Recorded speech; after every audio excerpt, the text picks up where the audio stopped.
So gear front in PUBG Mobile is almost here, and a lot of you guys were asking about one of the skills in particular, and wait until you find out what we're going to reveal in this video. But before we do, of course, make sure you guys drop a like if you enjoy the video and want to continue seeing content like this.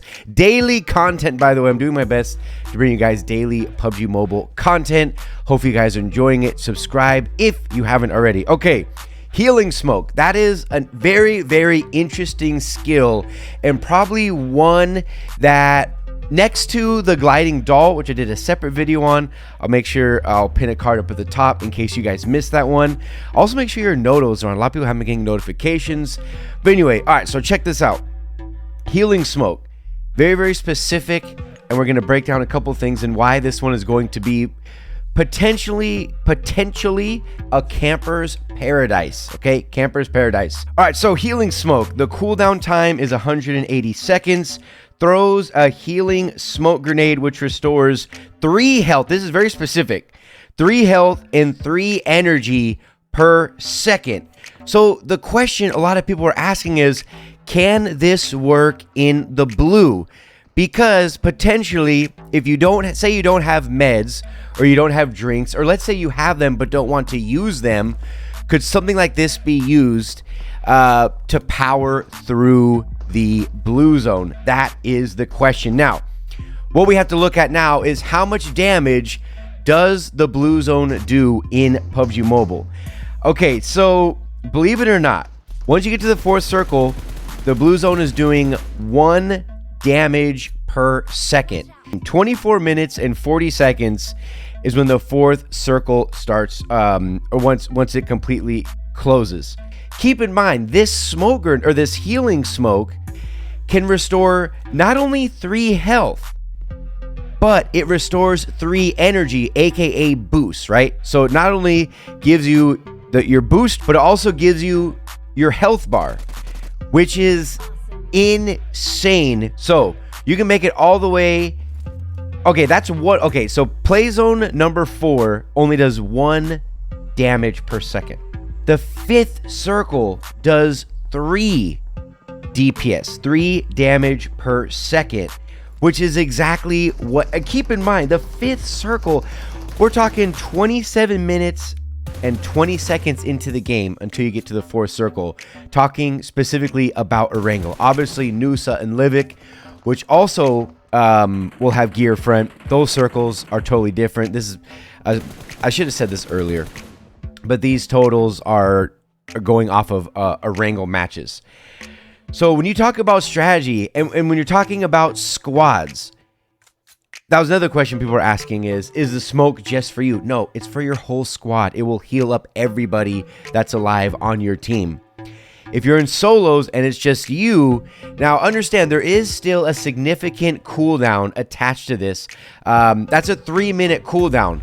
But if used in the right situations, all right, because you can power through with a couple drinks and just bandages, going through, you know, zone 1, zone 2, zone 3, even zone 4.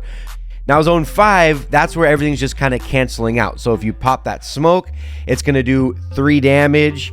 You're going to be taking 3 damage, then the healing smoke is going to be healing you 3 damage. It's just going to offset.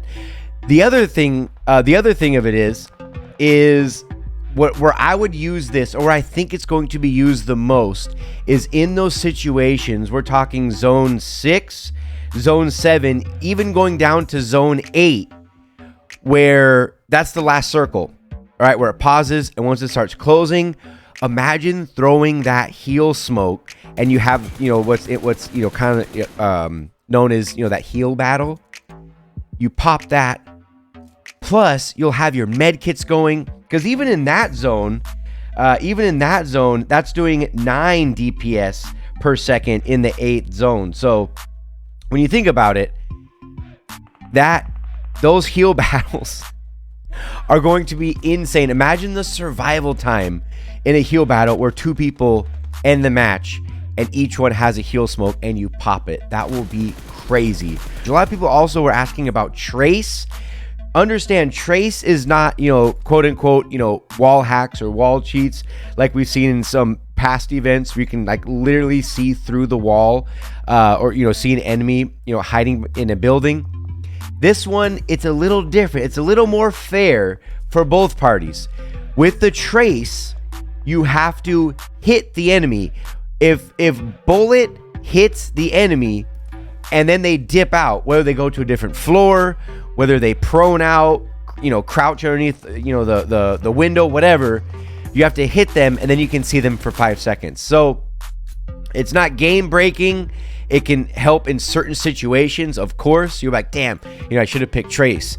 But I mean, again, you're already going to see the enemy, because the only way you can see them after is if you hit them and then they dip. So anyway, hope you guys enjoyed this quick video. Drop a like if you enjoyed it.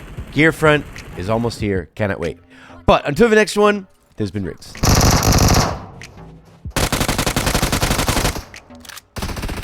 Help! Awesome. Help! Help!